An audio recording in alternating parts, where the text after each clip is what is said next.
আচ্ছা, বৈষম্য বিরোধী ছাত্র আন্দোলনের ব্যানারে আমরা আজকে আসলে আমাদের অনেকগুলো টিম বাংলাদেশের বিভিন্ন জায়গায় কাজ করছি। আমরা জানি যে আমাদের দেশের দক্ষিণবঙ্গের যে জেলাগুলো রয়েছে, বিশেষ করে ফেনী, নোয়াখালী, লক্ষ্মীপুর, কুমিল্লা, ব্রাহ্মণবাড়িয়া সহ বাংলাদেশের অনেক জেলায় আসলে অলরেডি বন্যা কবলিত অবস্থায় পড়ে গিয়েছে এবং ভারত থেকে তাদের যে আসলে প্রত্যেক বছরে তাদের যে স্বভাবগত একটি বৈশিষ্ট্য রয়েছে, যখন তাদের এই পানির চাপটি কিছুটা বেড়ে যায় তারা সেই পানি দিয়ে বাংলাদেশকে অনেক বড় একটি সমস্যায় ফেলে। আবার যখন তাদের পানিটি কমে যায় তখন তারা সেই পানিটি আটকে দিয়ে বাংলাদেশকে আবার সমস্যায় ফেলে।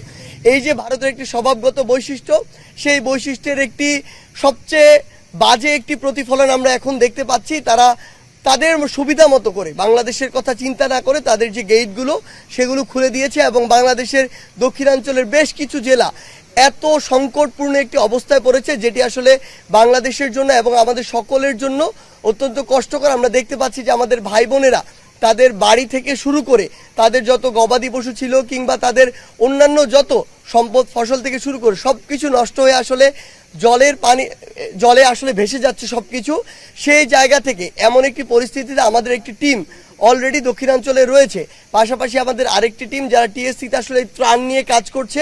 ইতিমধ্যে আপনারা জেনেছেন যে আমাদের এই ফান্ড একটি কালেকশনের জন্য স্বল্প সময়ের জন্য আমরা রকেট, বিকাশ কিংবা মার্চেন্ট এই অ্যাকাউন্টগুলো আসলে খুলেছি, যাতে এই ফান্ডগুলোর মাধ্যমে ত্রাণ সহ বিভিন্ন জিনিস যেগুলো আসলে আমাদের ওই বন্যার্ত ভাই বোনদের প্রয়োজন সেগুলো আমরা সংগ্রহ করে সেখানে নিয়ে যেতে পারি, সেই প্রচেষ্টা চলছে। কিন্তু এই মুহূর্তে যেটি সবচেয়ে গুরুত্বপূর্ণ, আমরা সেখানে যোগাযোগ করছি এবং যোগাযোগ করতে গিয়ে আমরা বারবার ব্যর্থ হচ্ছি আসলে, কারণ সেখানে যোগাযোগটি আসলে স্থাপন করা কঠিন হয়ে যাচ্ছে।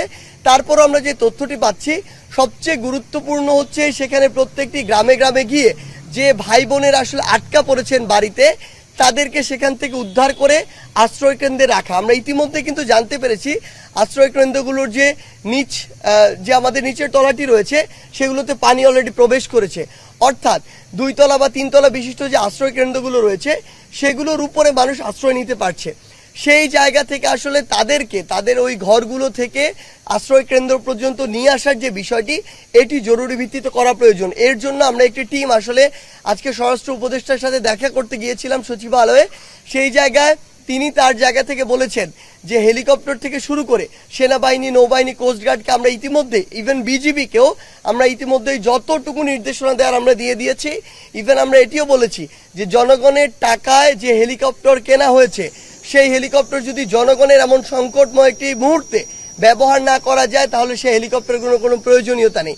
তিনি যখন এমনভাবে বলেছেন এবং আমাদের সামনে প্রত্যেকটি ডিপার্টমেন্টের চিফের সাথে এইভাবে কথা বলেছেন, আমরা বিশ্বাস করি খুব দ্রুত সময়ের মধ্যে সেই উদ্ধার কার্যক্রমটি চলবে।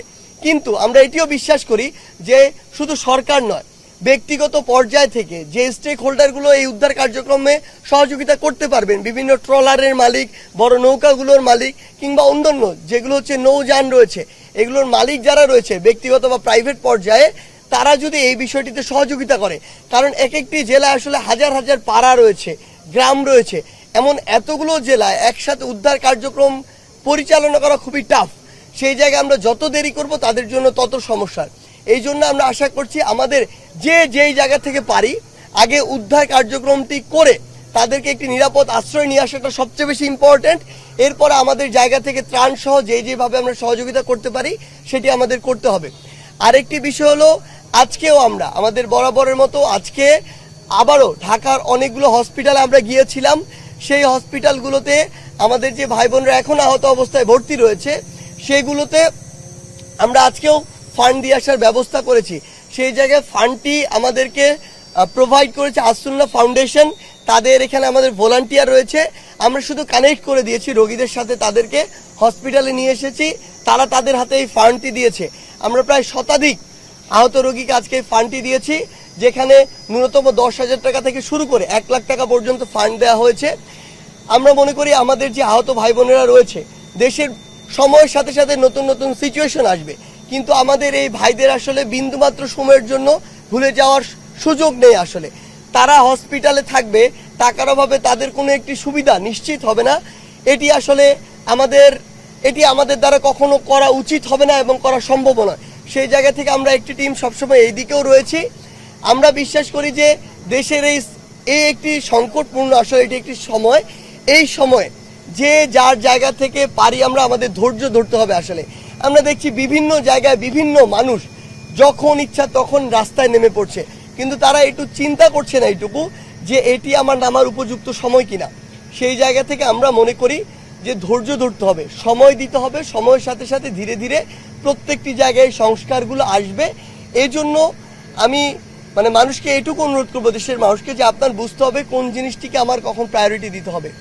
এখন আমার যে ভাইরা বন্যায় কবলিত, আমার তাদের দিকে আগে নজর দিতে হবে, আমাদের আহত ভাইদের দিকে নজর দিতে হবে। এরপরে সেই পরিস্থিতি স্বাভাবিক হলে আমরা অন্যান্য দিকে আস্তে আস্তে নজর দিব। এই জন্য সবাইকে ধৈর্য ধরার আহ্বান জানাচ্ছি এবং আমার ওই আহত ভাই বোনদের জন্য